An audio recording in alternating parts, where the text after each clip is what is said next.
New York's East Village, home to indie boutiques, hip restaurants, and luxury real estate.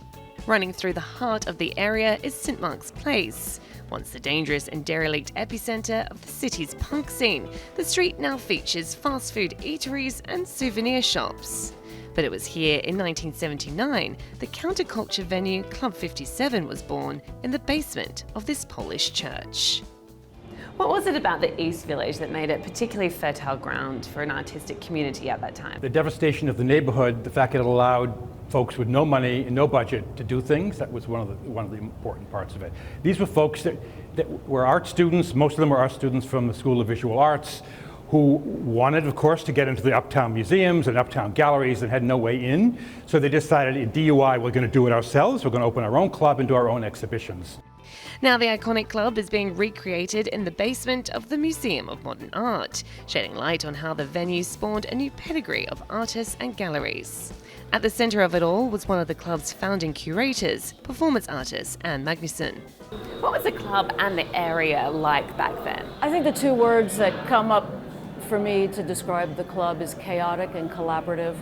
It was like a production by the Little Rascals, mixed with some David Bowie and Walt Disney and Andy Warhol, and then just a lot of our own youthful vigor and craziness.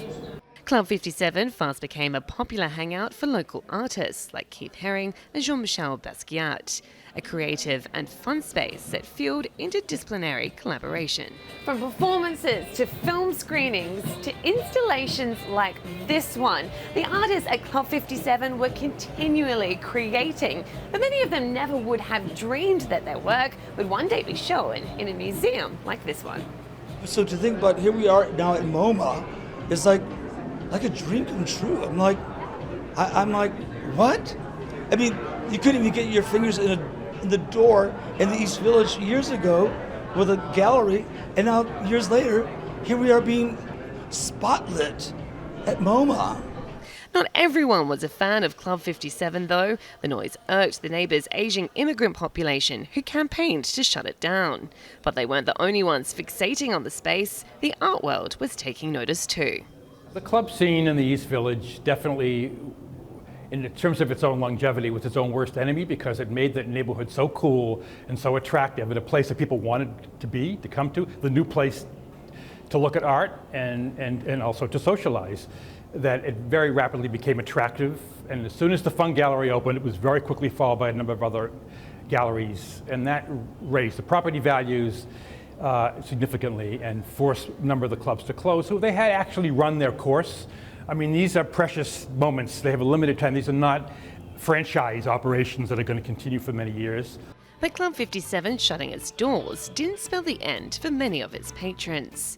Anne Magnuson went on to become an accomplished actress, and many of her contemporaries also got the mainstream recognition they weren't initially seeking out. Do you ever feel that you became a part of that art establishment that you were almost rebelling against? Oh yeah, I mean, it always happens, but We're here in the MoMA. We're at MoMA, this legitimizes it, but we're also still in the basement of MoMA, so we'll always be the kids in the basement.